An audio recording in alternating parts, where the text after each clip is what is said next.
السلام علیکم دوستو، کالپی کے ایک قصبے میں ایک مسجد میں ایک انسپکٹر نماز پڑھ رہے تھے۔ نماز میں تعدیلی ارکان نہ کرتے تھے، جلدی جلدی پڑھ رہے تھے۔ وہاں ایک گندھی باہر کا آیا ہوا تھا۔ جب وہ تانیدار صاحب نماز پڑھ چکے تو اس گندھی نے کہا کہ داروغہ جی، آپ کی نماز نہیں ہوئی، آپ نماز پھر پڑھ لیجئے۔ اس پر داروغہ کو بہت زیادہ غصہ آیا اور اس گندی بیچارے کو خوب مارا، لیکن اس نے بھی پیچھا نہ چھوڑا۔ پٹ کر کہا کہ مجھے اپنے پٹنے کا غم نہیں، مجھے آپ کی نماز کا بہت فکر ہے۔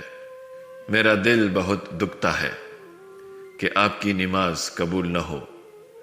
میرا جسم تو اچھا ہو جائے گا مگر آپ کی نماز کا کوئی بدل نہیں، اس لیے آپ نماز پڑھ لیں۔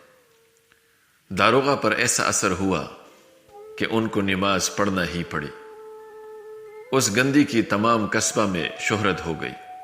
جس طرف کو جاتا تھا لوگ کہتے تھے، یہ ہے وہ شخص جس نے داروغہ کو نماز پڑھوائی تھی۔